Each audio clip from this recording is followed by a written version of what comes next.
Hi all, welcome to the world of statistics. So now, ഇന്നത്തെ വീഡിയോയിൽ നമ്മൾ research ഓഫീസറിന്റെ 2015 ഇയർ ക്വസ്റ്റ്യൻ പേപ്പർ വർക്ക്ഔട്ട് സെഷന്റെ ഫൈനൽ പാർട്ടാണ് ചെയ്യുന്നത്. ഓൾറെഡി 2 സെഷൻസ് നമ്മൾ പോസ്റ്റ് ചെയ്തിട്ടുണ്ടായിരുന്നു. ഓക്കെ, അപ്പോൾ 2015 ഇയർ ക്വസ്റ്റ്യൻ പേപ്പർ ആണ് 160/2015. അതിന്റെ ഫൈനൽ പാർട്ടാണ്, അതായത് ബാക്കിയുള്ള എല്ലാ ക്വസ്റ്റ്യൻസും ഈ ഒരു വീഡിയോയിൽ ഉണ്ട്.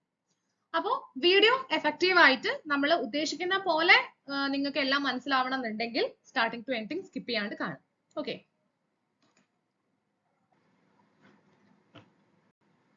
so this is the first question. If the standard deviation of a normal distribution is 4, then the fourth central moment of the distribution is. That is the first question. അതായത് ഒരു നോർമൽ ഡിസ്ട്രിബ്യൂഷന്റെ സ്റ്റാൻഡേർഡ് ഡീവിയേഷൻ തന്നിട്ടുണ്ട്, that is 4. So sigma is equal to 4 here. Then the fourth central moment of the distribution. Fourth central moment ആണ് ചോദ്യം. അറിയാലോ, നമുക്ക് രണ്ട് തരത്തിലുള്ള മൊമെന്റുകളാണുള്ളത്, റോ മൊമെന്റും സെൻട്രൽ മൊമെന്റും. റോ മൊമെന്റിനെ നമ്മൾ മ്യൂ ആർ ഡാഷ് എന്ന് റെപ്രസെന്റ് ചെയ്യും. At the same time central മൊമെന്റിനെ നമ്മൾ മ്യൂ ആർ എന്ന് റെപ്രസെന്റ് ചെയ്യും. Here we need to find fourth central moment, so we want mu 4. Actually normal distribution എന്ന് സ്പെസിഫൈ ചെയ്തിട്ടുള്ളത് കൊണ്ട് തന്നെ ഈ ഒരു ക്വസ്റ്റ്യൻ വളരെ സിമ്പിൾ ആയിട്ട് നമുക്ക് ഹാൻഡിൽ ചെയ്യാൻ പറ്റും. ബിക്കോസ് നമ്മുടെ നോർമൽ ഡിസ്ട്രിബ്യൂഷന് അതിനൊരു ഇക്വേഷൻ ഉണ്ട് അല്ലേ. അതായത് നോർമൽ ഡിസ്ട്രിബ്യൂഷൻ സിമെട്രിക് ആയതുകൊണ്ട് തന്നെ every odd order moments are 0. That is mu 1, mu 3, mu 7, mu 5, mu 9, all are 0. But even order moments, they have a specified equation. That is 1 into 3 into 5 into etc. into sigma raised to 2r. അതിന് തൊട്ട് മുന്നേ 2r minus 1 ഉണ്ട്.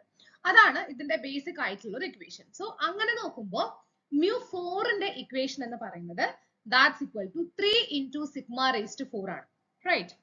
That is 1 into 3 into 5 into etc. into 2r minus 1 into sigma raised to 2r. So അങ്ങനെ നോക്കുമ്പോൾ here r equal to 4. mu 2r അല്ലേ? mu 2r ന്റെ equation ആണ് ഞാൻ പറഞ്ഞത് 1 into 3 into 5 into etc. into എന്നുള്ളത്. അപ്പൊ ഇവിടെ r ന്റെ വാല്യൂ നമുക്ക് 2 ആണ് സബ്സ്റ്റിറ്റ്യൂട്ട് ചെയ്യേണ്ടത് for getting mu 4. So 3 sigma raised to 4 ആണ് ആൻസർ ആയിട്ട് വരുന്നത്. ഇവിടെ we have sigma is equal to 4. So 3 into 4 raised to 4. So that is equal to 768. That is the final answer. So option B ആണ് correct answer. കണ്ടോ, direct even order മൊമെന്റിന്റെ equation എന്താണെന്നോ ഒന്നും ചോദിക്കാണ്ട് direct ഒരു fourth central moment ആണ് അവർ ചോദിച്ചിട്ടുള്ളത്. അപ്പൊ ഇങ്ങനെയുള്ള questions ഒക്കെ വളരെ ഇമ്പോർട്ടന്റ് ആണ്. ഓക്കെ ഓക്കെ അല്ലേ? Now second question. Actually this question is very simple, but in this question നമ്മുടെ ഒരു നോർമൽ വേയിൽ അപ്രോച്ച് ചെയ്യുമ്പോൾ കുറച്ച് ഡിഫിക്കൽട്ട് ആയിട്ട് ഫീൽ ചെയ്യുന്നുണ്ട്. അതായത് ഇത് നമ്മുടെ LPP യിൽ നിന്നുള്ള ഒരു ക്വസ്റ്റ്യൻ ആണ്, ലീനിയർ പ്രോഗ്രാമിംഗ് പ്രോബ്ലത്തിൽ നിന്നുള്ള ഒരു ക്വസ്റ്റ്യൻ ആണ്. അറിയാലോ, അത് ഇങ്ങനെയുള്ള ക്വസ്റ്റ്യൻസ് കണ്ടിന്യൂസ് ആയിട്ട് ചോദിച്ച് കണ്ടിട്ടുള്ള ഒരു കൈൻഡ് ഓഫ് ക്വസ്റ്റ്യൻ ആണ്. സോ അതുകൊണ്ട് ചോദിക്കാൻ ചാൻസ് വളരെ കൂടുതലാണ്. ഇവിടെ നമ്മളോട് പറഞ്ഞിട്ടുണ്ട് the value of the objective function at an optimal solution of the LPP minimum x1 plus x2 subject to x1 minus x2 is equal to minus 5, x1 greater than or equal to 0, x2 greater than or equal to 0. Actually നമ്മൾ ഇങ്ങനെയുള്ള LPP യുടെ problems ഒക്കെ solve ചെയ്യുന്നത് ഒരു x1നും ഒരു x2നും നമ്മൾ coordinates കണ്ടുപിടിച്ചിട്ട് അതിനെ നമ്മൾ ഗ്രാഫിക്കലി പ്ലോട്ട് ചെയ്തിട്ടൊക്കെയാണ് കണ്ടുപിടിക്കുന്നത്. ആക്ച്വലി ഈ ഒരു ക്വസ്റ്റ്യൻ ആ ഒരു വേയിൽ അപ്രോച്ച് ചെയ്യുമ്പോൾ കുറച്ച് ഡിഫിക്കൽട്ട് ആയിട്ട് തോന്നുന്നുണ്ട്. വേറൊരു രീതിയിലാണ് ഞാൻ ഇത് ആൻസർ ചെയ്യാൻ പോകുന്നത്. ഓൾറെഡി നമ്മൾ ഇങ്ങനെയുള്ള ക്വസ്റ്റ്യൻസ് ഒക്കെ നമ്മുടെ നേരത്തെയുള്ള വീഡിയോസിലൊക്കെ നമ്മൾ വർക്ക്ഔട്ട് ചെയ്ത് പോസ്റ്റ് ചെയ്തിട്ടുള്ളതാണ്. നിങ്ങൾക്ക് നോക്കിയാൽ മനസ്സിലാവും. Here we have one constraint, that is x1 minus x2 is equal to minus 5. Correct അല്ലേ? സോ അതിൽ നിന്ന് നമുക്ക് കിട്ടും x1 is equal to x2 minus 5. Just simply solving. x1 is equal to x2 minus 5. നമുക്കറിയാം x1 and x2 are greater than or equal to 0 because both of them point out to first coordinate. x1 greater than or equal to 0, x2 greater than or equal to 0. അപ്പൊ first കോർഡിനേറ്റിനെയാണ് രണ്ടും കാണിക്കുന്നത്. ഇനി നമുക്കറിയാം നമുക്ക് ഇപ്പൊ കിട്ടിയത് x1 equal to x2 minus 5 ആണ്. Already they are given that x1 greater than or equal to 0. In that way, this x1 greater than or equal to 0, that implies എന്താണ് പറയാ? അപ്പോ x2 minus 5 greater than or equal to 0 ആണ്. That means x2 greater than or equal to 5 ആണ്. So we have x1 greater than or equal to 0, x2 greater than or equal to 0. According to x1 greater than or equal to 0, now we get x2 greater than or equal to 5 also. ശരിയല്ലേ? ഇനി നമ്മുടെ objective function എന്ന് പറയുന്നത് minimum x1 plus x2 ആണ്. x1 plus x2 ന്റെ minimum ആണ്. ഞാൻ ആ objective function ഒന്ന് rewrite ചെയ്യാണ് because now we get x1 is equal to x2 minus 5. അപ്പൊ obviously അത് എനിക്ക് objective function കൊടുത്തൊന്ന് rewrite ചെയ്യാൻ പറ്റും. So z is equal to x1 plus x2 implies x1 ന് പകരം എനിക്ക് x2 minus 5 plus x2 that is equal to 2x2 minus 5. Correct അല്ലേ? അപ്പൊ എന്റെ objective function ഞാനൊന്ന് rewrite ചെയ്തിട്ടുണ്ട്, that is 2x2 minus 5. ഇനി സിമ്പിൾ ആണ്. ഇവിടെ x2 ന്റെ കോഎഫിഷ്യന്റ് പോസിറ്റീവ് ആണ് 2. x2 ന്റെ കോഎഫിഷ്യന്റ് പോസിറ്റീവ് ആണ്. അതിന്റെ അർത്ഥം എന്താ? നമ്മൾ നേരത്തെ ഒരു ക്വസ്റ്റ്യൻ വർക്ക്ഔട്ട് സെഷനിൽ ഇങ്ങനെ കോഎഫിഷ്യന്റ്സിന്റെ പോസിറ്റിവിറ്റിയെ പറ്റിയൊക്കെ നമ്മൾ സംസാരിച്ചിട്ടുണ്ട്. ഇവിടെ നമ്മൾ അത് അപ്ലൈ ചെയ്യുകയാണെങ്കിൽ 2x2 എന്ന് പറയുന്നിടത്ത് x2 ന്റെ കോഎഫിഷ്യന്റ് 2 ആയതുകൊണ്ട് തന്നെ അത് പോസിറ്റീവ് ആയതുകൊണ്ട് തന്നെ we can say that when x2 increases z also increases and if x2 decreases z also decreases. പക്ഷെ ഇവിടെ x2 greater than or equal to 5 ആണ് and also greater than or equal to 0 ആണ്. അതായത് x2 ന്റെ smallest positive value എന്ന് പറയുന്നത് 5 ആണ്. Simple. So objective function z is equal to 2 into 5 minus 5 is equal to 10 minus 5 is equal to 5. So the answer is option C. Simple അല്ലേ? അപ്പോൾ basically നമ്മൾ ഇത് പ്ലോട്ട് ചെയ്തിട്ടാണ് ഇങ്ങനെയുള്ള ക്വസ്റ്റ്യൻസ് നമ്മൾ വർക്ക്ഔട്ട് ചെയ്യാറുള്ളത്. പക്ഷെ ഈ ഒരു സെഷനിൽ കുറച്ച് കോംപ്ലിക്കേറ്റഡ് ആയതുകൊണ്ടാണ് ഞാൻ ഈ ഒരു മെത്തേഡ് എടുത്തത്. ഓക്കെ ഓക്കെ അല്ലേ?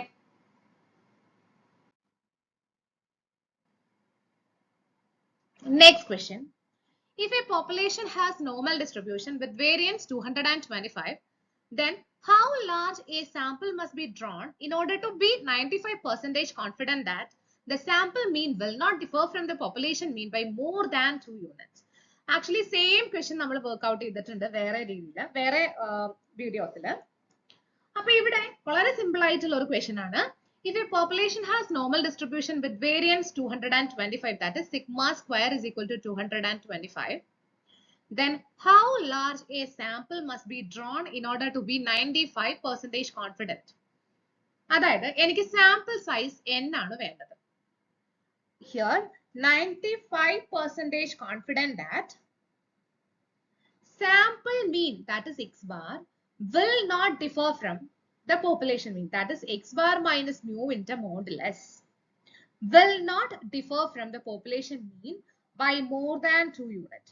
Greater than 2 will not differ from the population mean. അത് more than 2 units differ ചെയ്യുന്നില്ല 95% കോൺഫിഡൻസിൽ. അങ്ങനെയാണെങ്കിൽ സാമ്പിൾ സൈസ് ആണ് എനിക്ക് വേണ്ടത്. ഈ 2 എന്താണ് ആക്ച്വലി ഇവിടെ? will not differ from the population mean by more than 2 units എന്ന് പറയുമ്പോൾ less than 2 ആണ് ട്ടോ വരേണ്ടത്. will not ആണ്. അത് more than 2 units അല്ല ഡിഫർ ചെയ്യുന്നതാണ് പറയുന്നത്. So less than 2. അതിന് വലിയ ഇമ്പോർട്ടൻസ് ഒന്നും ഇല്ല ഇവിടെ. ആക്ച്വലി ഇവിടെ നമുക്ക് വേണ്ടത് ഈ 2 നെയാണ്. എന്താണ് ഈ 2? ഇത് നമ്മൾ പല ക്വസ്റ്റ്യൻസിലും ചെയ്തിട്ടുള്ളതാണ്. Here 2 is the margin of error. ശരിയല്ലേ?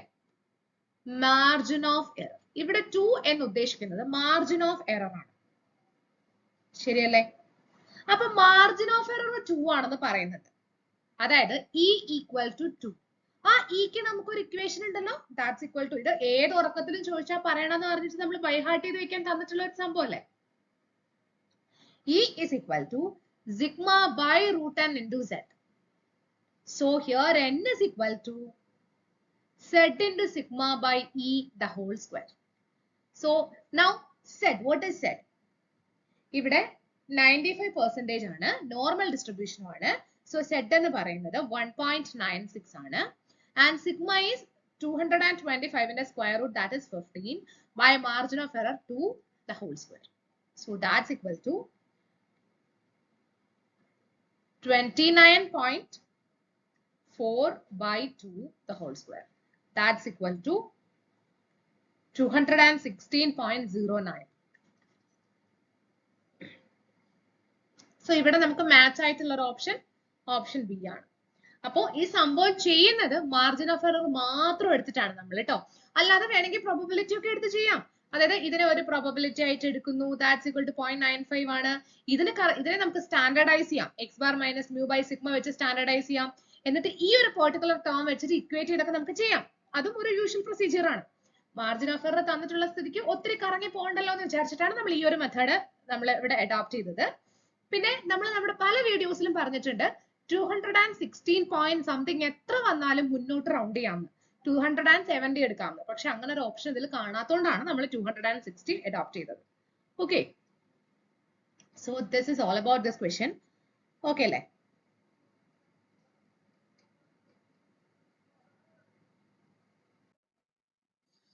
Now fourth question. This is also very simple question.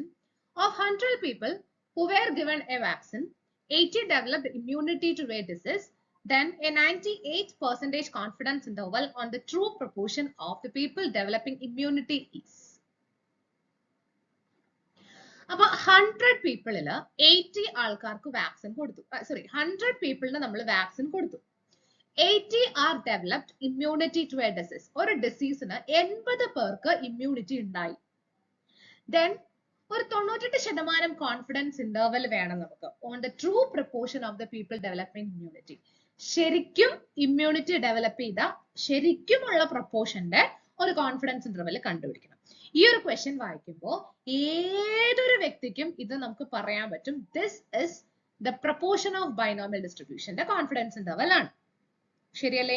അല്ലാതെ വേറെ ഒന്നുമായിട്ട് നമുക്ക് ഇതിനെ ഇക്വേറ്റ് ചെയ്യാൻ പറ്റില്ല. നോർമൽ ഡിസ്ട്രിബ്യൂഷന്റെ മീൻ ആയിട്ടോ വേരിയൻസ് ആയിട്ടോ ഒന്നും നമുക്ക് ഇവിടെ ഒരു ഇക്വാലിറ്റി കൊണ്ടുവരാൻ പറ്റില്ല. This is the proportion of a binomial distribution. അങ്ങനെയാവുമ്പോൾ അതിന്റെ കോൺഫിഡൻസ് ഇന്റർവൽ നമ്മൾ എന്തായാലും ബൈഹാർട്ട് ചെയ്ത് വെച്ചിട്ടുണ്ടാവും. That is P cap plus or minus Z alpha square root of P cap into 1 minus P cap by n. Okay അല്ലേ? ഇതാണ് നമ്മുടെ 98% confidence interval.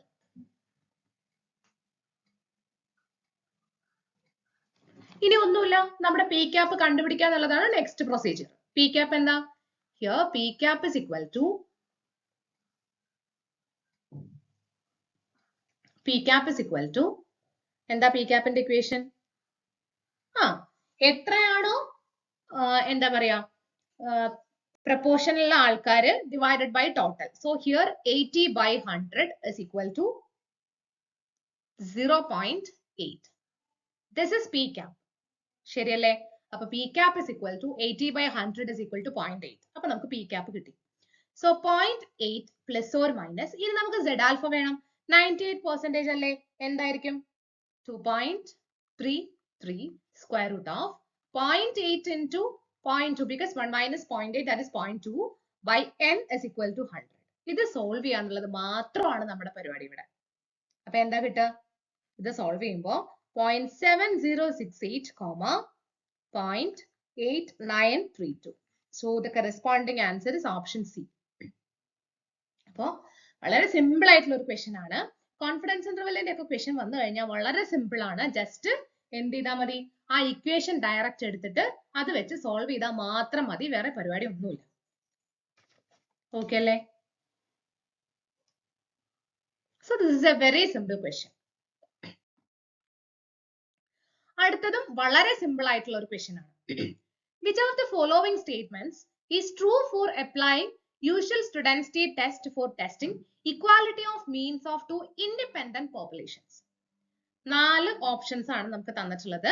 Independent normal populations with equal unknown variances, independent normal populations with non-variances, independent normal populations with unknown and unequal variances, equal unknown variances, but distributions need not be normal.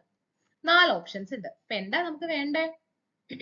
താഴെ തന്നിരിക്കുന്ന സ്റ്റേറ്റ്മെന്റിൽ ഏതാണ് true? എന്തിനു വേണ്ടിയിട്ട്? For applying usual students t test, സാധാരണ t test apply ചെയ്യാൻ for testing equality of means of two independent populations, അതായത് mu1 equal to mu2ന്റെ apply ചെയ്യാൻ ഏതാണ് വേണ്ടത്? ഏതാ? നോർമൽ പോപ്പുലേഷൻസ് എന്തായാലും ഇൻഡിപെൻഡന്റ് ആയിരിക്കണം, വേരിയൻസസ് അൺനോണും ആയിരിക്കണം അല്ലേ? വേരിയൻസ് അൺനോൺ ആയാലേ നമുക്ക് അപ്ലൈ ചെയ്യാൻ പറ്റുള്ളൂ.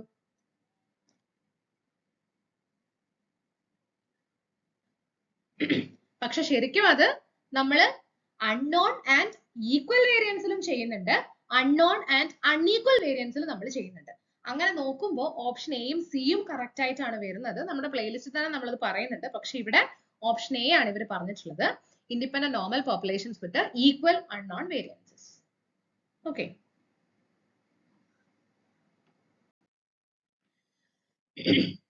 Next one is A very simple question. ഇത് വളരെ എളുപ്പം ചെയ്യാൻ പറ്റുന്ന ഒരു ക്വസ്റ്റ്യൻ ആണ്. അതായത് എന്തൊക്കെയാ തന്നിട്ടുള്ളത്? റാൻഡം വേരിയബിൾസ് 3 എണ്ണം ഉണ്ട്, എക്സും വൈയും സെഡും. ഹൗ മീൻസ് അതിന്റെ മീൻ വാല്യൂസ് തന്നിട്ടുണ്ട്, വേരിയൻസസ് തന്നിട്ടുണ്ട്, കൊവേരിയൻസസ് തന്നിട്ടുണ്ട്. അങ്ങനെ ആണെങ്കിൽ ഈ യുവും വിയും തമ്മിലുള്ള കൊവേരിയൻസ് ആണ് നമുക്ക് കണ്ടുപിടിക്കേണ്ടത്. സിമ്പിൾ അല്ലേ? ചുമ്മാ അങ്ങ് സബ്സ്റ്റിറ്റ്യൂട്ട് ചെയ്താൽ പോരെ. എന്താ? Covariance of u and v, that u is x minus 3y plus 2z, comma v 3x minus y minus 2z. ഒന്ന് ക്രോസ് ചെയ്തേ. ഇത് വെച്ചിട്ട് ഇതിനെ മൂന്നിനെയും ചെയ്യണം ആദ്യം. അപ്പൊ എന്ത് കിട്ടും? Covariance of x into 3x. അപ്പൊ 3 into covariance of x, x. Next x into minus y.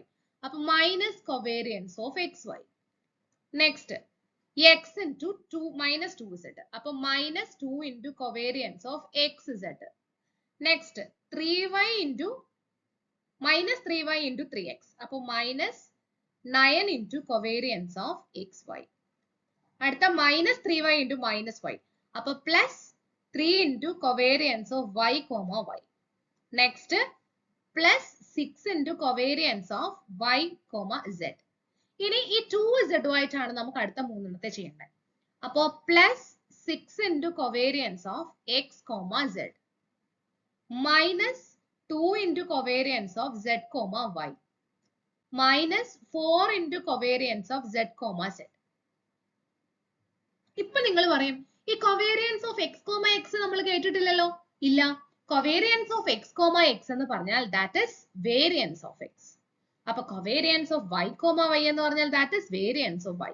അപ്പൊ covariance of z, z എന്ന് പറഞ്ഞാൽ that is variance of z. Simple. ഇനി അതൊക്കെ നമ്മുടെ question പേപ്പറിലുണ്ട്. 3 into covariance of x, that is variance of x, that is given into 8 minus covariance of xy 2 plus 10 minus 18 plus 18 plus 30 minus 30 minus 6 plus 36. Simple. This solve ചെയ്യുമ്പോൾ we get minus 10. So the answer is option B, minus 10. Simple question അല്ലേ? വളരെ simple ആയിട്ടുള്ള ഒരു question ആണ്. എല്ലാം തന്നിട്ടുണ്ട്. ചുമ്മാ multiply ചെയ്യുന്ന ഒരു ബുദ്ധിമുട്ടേ ഉള്ളൂ. ഇവിടെ ആകെ തെറ്റാനുള്ള ഒരു ചാൻസ് എന്ന് പറഞ്ഞാൽ ഈ കൊവേരിയൻസ് ഓഫ് എക്സ് എക്സ് കാണുമ്പോൾ നമ്മളൊന്ന് കൺഫ്യൂസ്ഡ് ആവും. അതുകൊണ്ടാണ് ഇത് ചോദിച്ചത്. സോ ഇത് ചോദിക്കാൻ വളരെ ചാൻസ് ഉള്ള ഒരു ക്വസ്റ്റ്യൻ ആണ്. നല്ലൊരു ക്വസ്റ്റ്യൻ ആണ്. ഓക്കെ,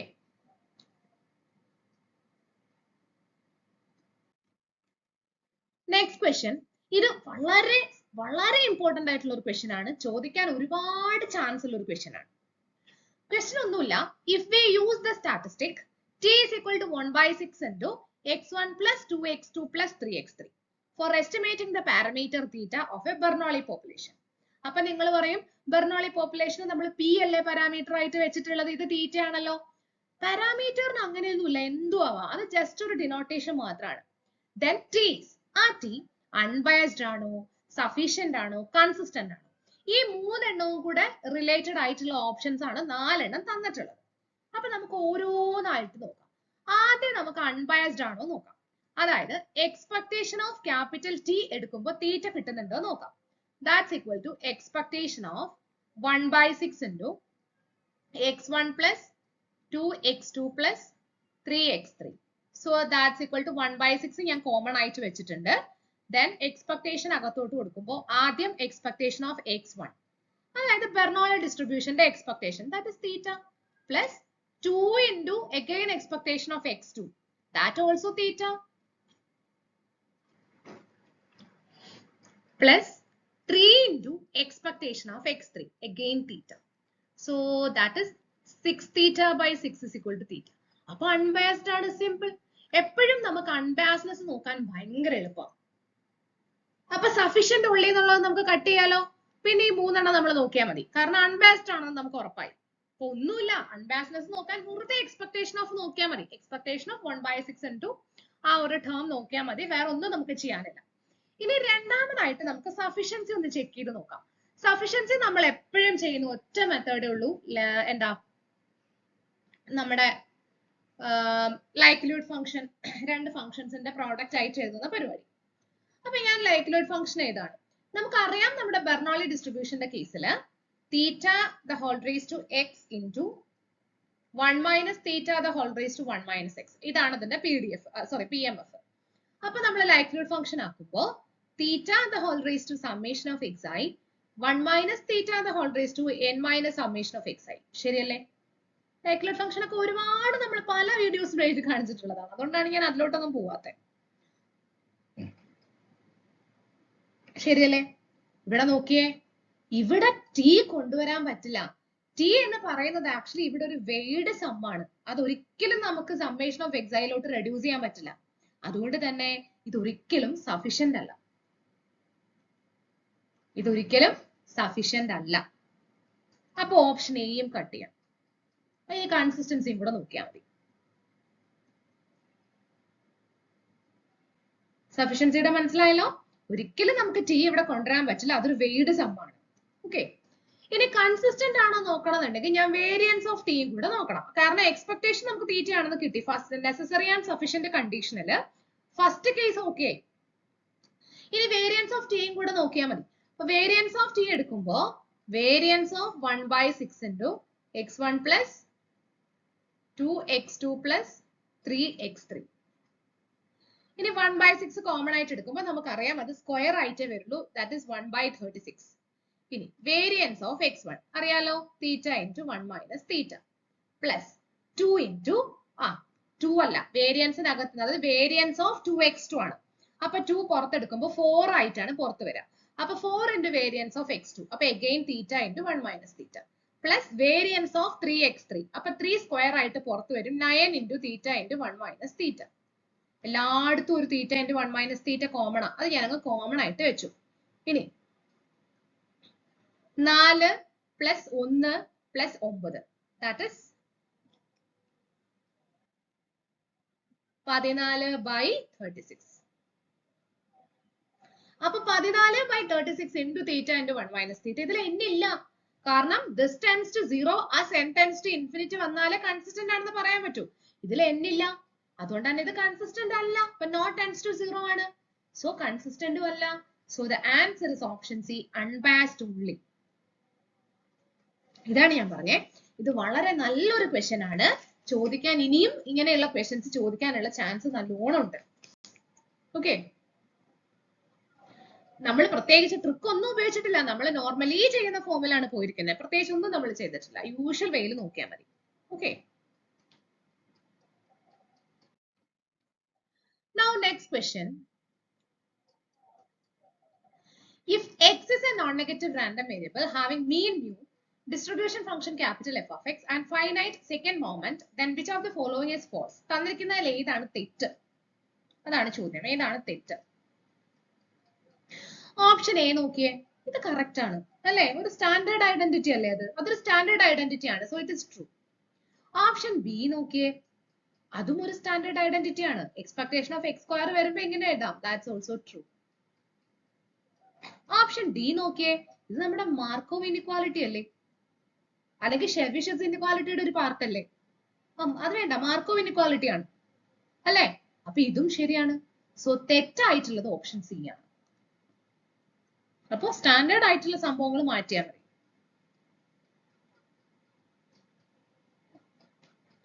ഓക്കെ അല്ലേ?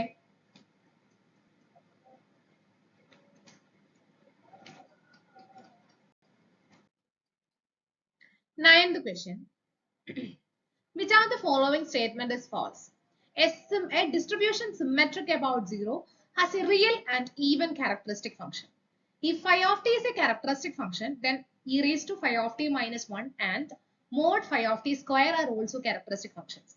A characteristic function phi of t defined on R is non-negative definite and continuous with phi of 0 equal to 1. None of this. എന്താണ് ആൻസർ തരാം? ഒരു symmetric distribution about 0 real and even characteristic function, അത് ശരിയാണ്, തെറ്റല്ല. Phi of T ഒരു characteristic function ആണെങ്കിൽ ദാ ഇത് ഓൾസോ ക്യാരക്ടറിസ്റ്റിക് ഫംഗ്ഷൻ ആണ്. അത് നമ്മൾ പല ക്യാരക്ടേഴ്സിലും പഠിച്ചിട്ടുള്ള ഒരു കാര്യമാണ്. പിന്നെ ഇത് വളരെ ഫേമസ് ആയിട്ടുള്ള ഒരു സംഭവം, അതും കറക്റ്റ് ആണ്. അപ്പൊ നൺ ഓഫ് ദിസ്, ഇതിലൊന്നും തെറ്റായിട്ടില്ല, എല്ലാം ശരിയാണ്. കണ്ടോ, വളരെ ട്രിക്കി ആയിട്ടല്ലേ ആ ഒരു സ്റ്റേറ്റ്മെന്റ് ചോദിച്ചിരിക്കുന്നത്. അപ്പൊ നൺ ഓഫ് ദീസ് ആണ് ആൻസർ ആയിട്ട് വരുന്നത്. Option D.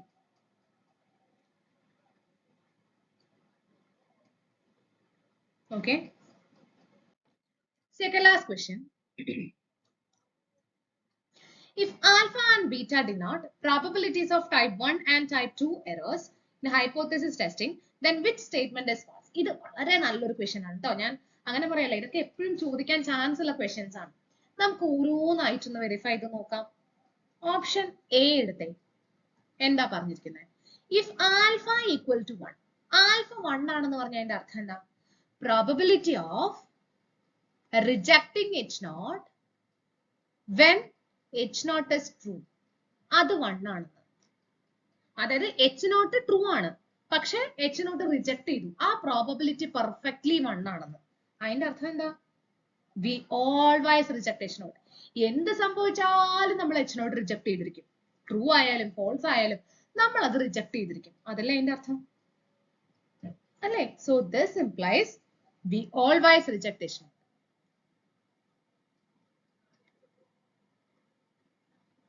നമ്മൾ H0 എപ്പോഴും റിജക്ട് ചെയ്യും. അതിന്റെ അർത്ഥം എന്താ? We can never fail to reject H0. നമുക്ക് ഒരിക്കലും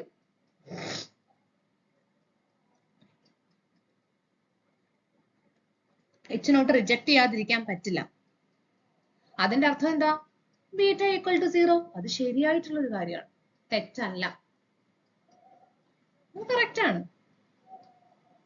അപ്പൊ പവർ 0, പവർ അല്ല, പവർ 0 ആയിരിക്കും. ഓക്കെ, ഇനി ഓപ്ഷൻ ബി നോക്കാം നമുക്ക്. ഇഫ് ആൽഫ ഈക്വൽ ടു 0, അതിന്റെ അർത്ഥം probability of rejecting H0 when H0 is true equal to 0. H0 ശരിയായിരുന്നു, പക്ഷെ അത് റിജക്ട് ചെയ്യാനുള്ള പ്രോബബിലിറ്റി 0 ആണ്.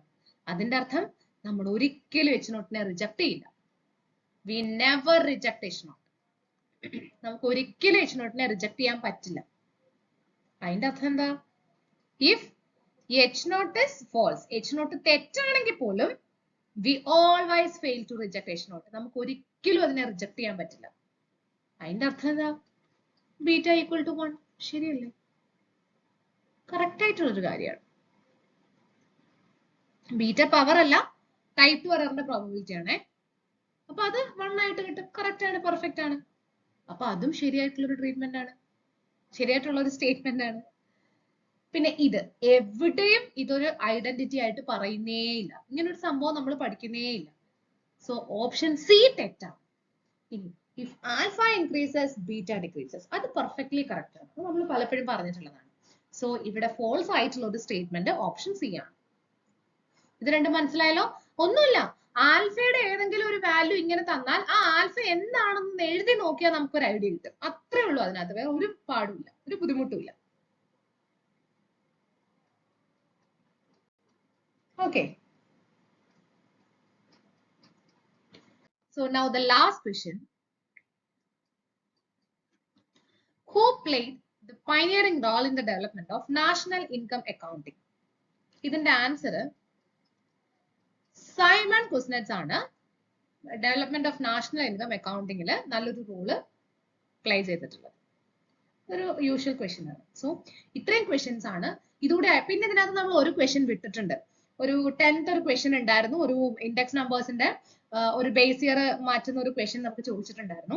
അത് കുറച്ച് ഇങ്ങനെ ഒരു കൺഫ്യൂസിംഗ് ആയിട്ട് വന്നുകൊണ്ടാണ് ഞാൻ ഇതിൽ ഇൻക്ലൂഡ് ചെയ്യാത്തത്. അത് ഒന്നും കൂടെ ഞാനൊന്ന് വാലിഡേറ്റ് ചെയ്തിട്ട് അത് വേറൊരു വീഡിയോ ആയിട്ട് നമുക്ക് പോസ്റ്റ് ചെയ്യാം. ഓക്കെ, അത് അങ്ങനെയുള്ള ക്വസ്റ്റ്യൻസ് ചോദിച്ചാൽ നിങ്ങൾ കുറച്ചും കൂടെ കാര്യങ്ങൾ അതിനകത്ത് അറിയാനുണ്ട്. അപ്പൊ അത് ഞാൻ വേറൊരു പുതിയ വീഡിയോ ആയിട്ട് ചെയ്തിടാം. അത് കുറച്ച് ഇമ്പോർട്ടന്റ് ആയിട്ടുള്ള ഒരു ക്വസ്റ്റ്യൻ ആണ്. അപ്പൊ ഇത്രയാവുമ്പോൾ ആ ക്വസ്റ്റ്യനും കൂടെ ആവുമ്പോൾ 2015 ക്വസ്റ്റ്യൻ പേപ്പറിലെ സ്റ്റാറ്റിസ്റ്റിക്സ് പാർട്ട് കംപ്ലീറ്റ് ആയിട്ടുണ്ട്. ഓക്കെ, ഇനി വേറെ എന്തെങ്കിലും നിങ്ങൾക്ക് അടുത്ത സജഷൻ ഉണ്ടെങ്കിൽ പറയാട്ടോ. നിങ്ങളുടെ സജഷൻ പ്രകാരമാണ് നമ്മൾ 2015 PYQ ചെയ്തത്. കമന്റ് ബോക്സിൽ വന്നൊരു കമന്റ് ആയിരുന്നു. അങ്ങനെ നമ്മൾ അത് കംപ്ലീറ്റ് ചെയ്തു. ഇതേപോലെ എന്തെങ്കിലും നിങ്ങൾക്ക് അടുത്ത സജഷൻ ഉണ്ടെങ്കിൽ നമുക്ക് കമന്റിൽ പറയാം. ഞാനത് കൺസിഡർ ചെയ്യുന്നതായിരിക്കും. പറ്റുന്നതാണെങ്കിൽ കൺസിഡർ ചെയ്യുന്നതായിരിക്കും. ഓക്കെ, മാക്സിമം ചെയ്യാൻ ശ്രമിക്കുന്നതായിരിക്കും. അപ്പോ ഈ വീഡിയോസ്, ഈ 3 പാർട്സ് നിങ്ങൾക്ക് ഇഷ്ടമായിട്ടുണ്ടെങ്കിൽ ബാക്കിയുള്ള ആൾക്കാർക്ക് കൂടെ ഷെയർ ചെയ്ത് കൊടുക്കുക. സബ്സ്ക്രൈബ് ചെയ്യുക for getting more videos and like ചെയ്യുക. ഓക്കെ, അപ്പോൾ നെക്സ്റ്റ് വീഡിയോ ആയിട്ട് നമുക്ക് നെക്സ്റ്റ് കാണാം. Okay, thank you.